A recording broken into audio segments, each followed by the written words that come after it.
Hey, salut YouTube, comment ça va aujourd'hui? Eh bien moi, je vais super bien et je suis super content de vous retrouver aujourd'hui pour cette nouvelle vidéo, ou plutôt pour cette nouvelle série qui va parler du cerveau. Aujourd'hui, dans cette première vidéo, je vais vous évoquer quelques aspects un peu de présentation du cerveau, sans non plus rentrer dans le détail, tout simplement parce que, vu comme c'est une série, on va évoquer à chaque vidéo des aspects différents du cerveau. Et donc pour commencer cette série, je vais vous parler dans cette vidéo de deux aspects primordiaux qui sont dans un premier temps tout l'aspect organisationnel du cerveau, que ce soit d'un côté très microscopique, c'est-à-dire au niveau des cellules qu'il contient, et ensuite dans un second temps au niveau macroscopique, c'est-à-dire au niveau de l'organisation globale du cerveau. Et enfin, je vais vous parler un peu des neurosciences très rapidement pour vous expliquer quels sont les enjeux justement de ces recherches qui sont effectuées pour comprendre le cerveau. Alors pour commencer, je vais évoquer le côté microscopique, c'est-à-dire ce que contient le cerveau. Globalement, si on enlève évidemment tout le côté matériel sanguin, le cerveau est composé de deux types de cellules qui sont les neurones et les cellules gliales. Commençons par les neurones. Ce sont des cellules nerveuses qu'on retrouve au niveau du cerveau, donc vraiment au niveau de l'encéphale, à environ 85 milliards de neurones dans le cerveau. Alors évidemment, ce chiffre est assez consensuel dans les recherches, mais ça peut un peu varier, donc c'est pas rare qu'on retrouve 100 milliards de neurones pour certains, dans certaines études. Ces neurones ont pour principal objectif de transmettre de l'information, que ce soit à un autre neurone ou à une autre cellule du corps humain. Un neurone, il est composé de trois parties. On va avoir dans un premier temps toutes les dendrites, ensuite on va avoir un corps cellulaire et enfin on va avoir un axone. Évidemment, la forme globale du neurone est toujours identique, cependant il y a toujours des variations en fonction de la fonction justement du neurone qu'il exerce, mais également du coup en fonction de sa localisation dans le cerveau. Bon, maintenant que je vous ai un peu décrit leur forme, il faut bien que je vous parle de leur fonction, donc de leur fonction de transmission d'informations. Il faut savoir que les neurones communiquent entre eux via ce qu'on appelle un potentiel d'action, c'est-à-dire un signal qui est à la fois électrique mais également chimique. La première partie du signal, qui est donc de nature électrique, est diffusée vraiment au sein du neurone, d'un même neurone.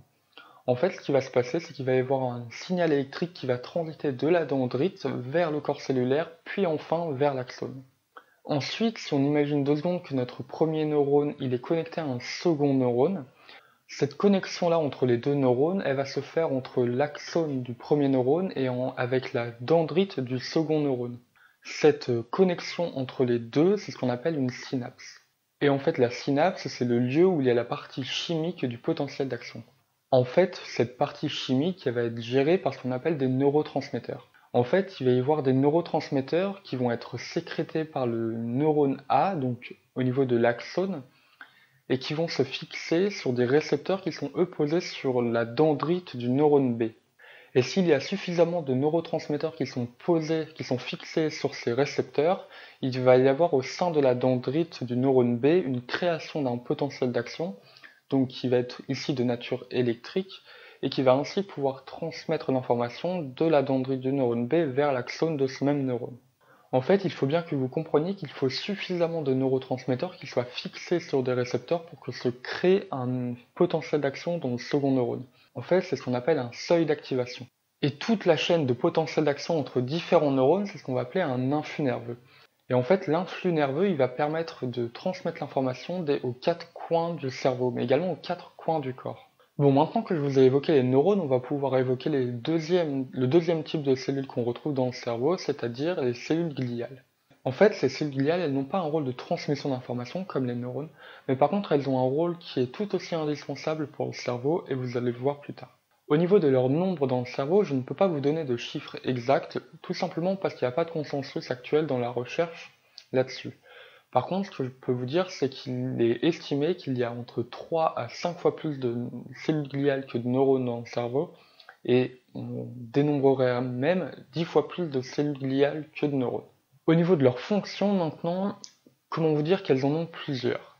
Tout d'abord, leur premier rôle, c'est un rôle de protection des neurones, et donc globalement de l'intégrité physique du cerveau. En fait, les neurones, ils baignent dans un matériel gras, et en fait, ce matériel gras, ce sont justement les cellules gliales. En fait, ce qui va se passer, c'est que la matière grasse, donc les cellules gliales, va permettre aux neurones d'éviter de se cogner contre la paroi du crâne, et donc ainsi, enfin, ça serait con qu'un neurone se cogne contre une paroi osseuse et ainsi meurt. En supplément de cette protection physique, les cellules gliales ont un rôle de protection, on va dire plutôt moléculaire et cellulaire. En fait, pour faire simple, les cellules gliales, elles vont évacuer plein de déchets qui se situent autour des neurones et qui sont potentiellement toxiques pour ces neurones. Après leur rôle de protection, les cellules gliales ont un rôle dans la transmission de l'information. Il faut savoir que certaines cellules gliales s'enroulent autour de l'axone du neurone, et ainsi il faut imaginer que l'axone c'est un peu comme un fil de cuivre dans un circuit électrique. Si le fil de cuivre transmet de l'information électrique, on va mettre autour une gaine en plastique qui va ainsi permettre d'isoler le fil de cuivre et donc ainsi éviter une déperdition d'électricité. C'est un peu le même principe avec cette gaine qu'on va retrouver autour de l'axone qu'on appelle une gaine de myéline.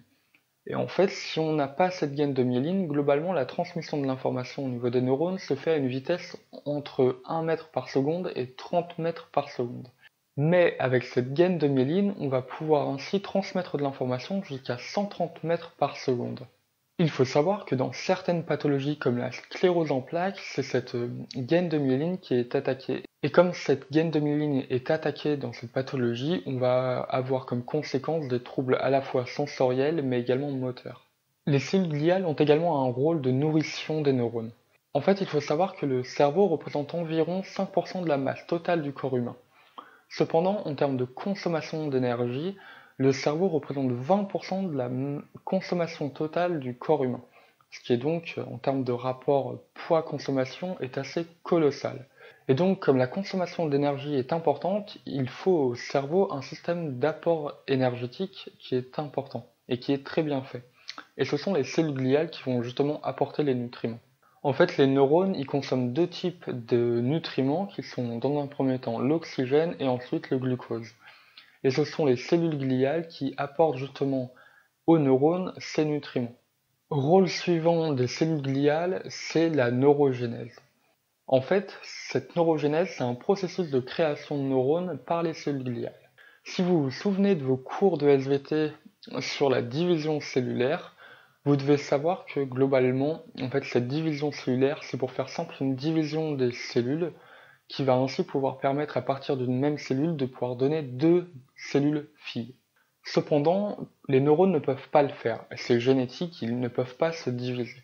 Du coup, là, on a un problème, c'est que si jamais les neurones ne peuvent pas se diviser, si jamais on en perd, on ne peut plus jamais en retrouver. Et c'est là justement qu'interviennent des cellules gliales. En fait, il y a certaines cellules gliales qui vont pouvoir se différencier en neurones. Et ainsi, comme elles vont pouvoir se différencier en neurones, elles vont pouvoir donner naissance, si vous voulez, à d'autres neurones. Et de cette manière, certes, les neurones ne peuvent pas se diviser, mais on a quand même une source de production, on va dire continue, des neurones. Et en fait, toute la neurogénèse, c'est justement un axe principal de nos recherches en neurosciences. Et enfin, pour terminer les rôles des cellules gliales, je vais vous évoquer celui qui est en lien avec ce qu'on appelle la plasticité cérébrale. En fait, la plasticité cérébrale, c'est un système qu'ont les neurones de créer des connexions synaptiques entre eux. Mais en fait, pour faire cette plasticité cérébrale, les neurones ont besoin des cellules gliales.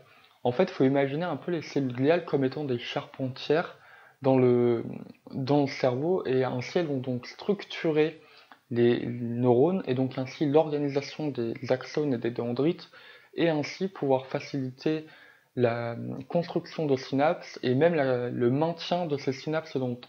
Et en fait, ce rôle-là de plasticité cérébrale, il est super important dans l'apprentissage et dans la mémorisation. Je ne vais pas rentrer plus dans le détail de la plasticité cérébrale, tout simplement parce que la prochaine vidéo de cette série portera sur le sujet. Et on verra justement comment est-ce qu'on peut faciliter l'apprentissage. Bon, maintenant qu'on a parlé des cellules qui constituent le cerveau, on va pouvoir parler de l'organisation globale du cerveau. Alors, tout d'abord, le cerveau il est divisé en deux hémisphères. On a d'un côté l'hémisphère droit et ensuite on a l'hémisphère gauche. En fait, globalement, chaque hémisphère est un peu spécialisé dans un traitement type, que ce soit un traitement moteur, mais également un traitement cognitif. Cependant, ça ne veut pas dire que s'ils sont spécialisés, ils font un seul traitement et l'autre cerveau fait un seul autre traitement. Si je prends par exemple le langage, on sait que globalement, le langage, il est traité préférentiellement à gauche. Cependant, ça ne veut pas dire qu'il n'y a pas de traitement qui est fait à droite. Et en effet, il y a bien du traitement qui est fait par le cerveau droit pour le langage. Mais cependant, c'est vrai que globalement, c'est majoritairement le cerveau gauche qui traite le langage. Mais du coup, si chaque hémisphère fait un peu un traitement particulier mais complémentaire à l'autre, il faut bien que les deux hémisphères puissent communiquer entre eux. Et là, on a ce qu'on appelle le corps calleux qui va permettre de transmettre l'information du cerveau droit au cerveau gauche, mais également du cerveau gauche au cerveau droit. En fait, ce corps calleux, il est composé de neurones qui ont dit associatifs et qui permettent ainsi de transmettre l'information d'un hémisphère à un autre. Au sein de chaque hémisphère du cerveau, on va retrouver différentes parties. En fait, globalement, le cerveau il est divisé en différentes parties via ce qu'on appelle des scissures. Et en fait, ces scissures, pour faire simple, ce sont un peu des frontières entre différents lobes. Globalement, on retrouve quatre grands lobes qu'on appelle le lobe frontal, le lobe pariétal, le lobe temporal et enfin le lobe occipital. Et là, c'est toujours pareil, chacun est un peu spécialisé dans son affaire. Globalement, par exemple, le lobe occipital, il va s'occuper majoritairement du traitement visuel. En dessous de ces lobes, qui constituent ce qu'on appelle le cortex, on va retrouver en dessous le système limbique, et en dessous de ce système limbique, on va retrouver deux structures, le tronc cérébral et le cervelet. Et là, c'est pareil, chacune de ces structures a un peu leur spécialisation, mais je ne reviens pas là-dessus, je vais en parler dans d'autres vidéos. Afin de réaliser des comportements ou des traitements complexes de l'information, chaque lobe et chaque partie du cerveau globalement a besoin de communiquer entre elles. Et pour comprendre cette complexité, je vais vous prendre un exemple de comportement qui est très simple, qui est de prendre un livre. En fait, on ne pense pas comme ça, mais simplement prendre un livre demande l'intervention de différentes parties du cerveau. Dans un premier temps, il va falloir que je visualise où est situé le livre par rapport à ma main. Et ainsi, en fait, ça va permettre de déterminer quel est le type de mouvement que je vais devoir faire pour agripper le livre. En fait, toute cette visualisation, donc, comme je l'ai dit tout à l'heure, est principalement gérée par le lobe occipital, donc à l'arrière du cerveau. Ensuite, il va falloir que je planifie un mouvement. Mais dans un premier temps, il va falloir que je planifie une intention. Et en fait, cette planification d'intention, elle va être gérée par ce qu'on appelle le cortex préfrontal, qui est donc vraiment la partie frontale du lobe frontal. Après, une fois que cette intention elle est créée, il va falloir qu'on fasse un programme de planification moteur. C'est-à-dire qu'il va falloir planifier quels sont les muscles de mon bras qui vont s'activer pour pouvoir prendre le livre. Et si jamais vous ne le savez pas, dans le bras il y a différents muscles, mais ces muscles sont composés de différentes fibres. Et ces fibres s'activent indépendamment entre elles. Il faut donc que, comme ces fibres s'activent indépendamment les unes des autres, il va falloir que dans le cerveau, il y ait des neurones qui activent spécifiquement chaque fibre. Et en fait, ces neurones qui activent chaque fibre, c'est ce qu'on appelle des motoneurones, et qui en fait sont donc globalement les neurones moteurs. En fait, les motoneurones, ils partent à la base du cortex moteur, ensuite ils vont transiter via le tronc cérébral, ensuite ils vont passer par la moelle épinière, et ensuite, par exemple, dans mon cas de l'exemple du bras, ils vont passer dans mon bras et par exemple arriver dans ma main et dire de bouger ma main d'une telle manière. Et donc, avec cet exemple très simple d'attraper un livre, qui pourtant, enfin, comme vous le voyez tous les jours, comme vous l'expérimentez tous les jours, attraper quelque chose, c'est vraiment pas complexe. Pourtant, d'un point de vue cérébral, ça l'est, le traitement il est complexe, et pourtant, même si c'est complexe, c'est très très simple, ça ne demande pas beaucoup d'énergie, et surtout c'est hyper précis. Et là, avec ce type d'exemple, on voit bien à quel point la circuiterie cérébrale, elle est super bien faite, elle est super bien huilée, et c'est ça que je trouve absolument fantastique dans le cerveau et qui me passionne absolument. Évidemment, je ne vais pas donner des exemples pour différents comportements ou traitements d'informations, donc pour ça, il faudra vous référer aux vidéos que je vais faire après ou en parallèle de la série sur différents traitements particuliers de l'information. Bon, maintenant que vous connaissez les grandes bases du cerveau, je vais pouvoir vous parler des neurosciences.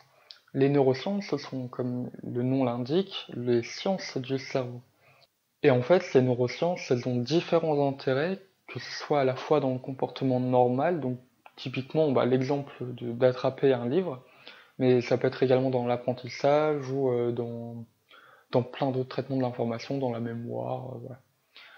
Au niveau pathologique, maintenant, c'est très important de comprendre comment est-ce que des maladies, par exemple la sclérose en plaques ou des maladies neurodégénératives comme Alzheimer ou Parkinson, c'est très important de comprendre comment est-ce qu'elles fonctionnent, que ce soit dans leur maintien, que ce soit dans leur apparition, mais également comment est-ce qu'elles peuvent potentiellement disparaître. Et là, du coup, les neurosciences ont un rôle très très important dans le traitement de ces différentes pathologies.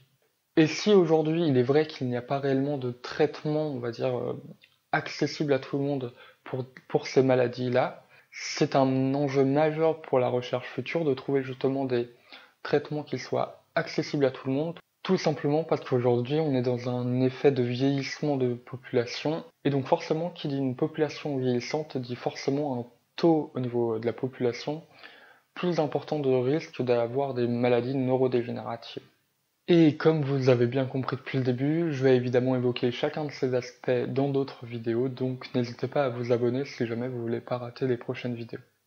Et donc juste avant de finir la vidéo, j'ai remarqué qu'au montage, j'avais perdu une partie de la vidéo, donc c'était une partie où je faisais la pub d'un livre, Le cerveau, les clés de son développement et de sa longévité, qui est écrit par Bernard Sablonnière, qui est un chercheur à Lille.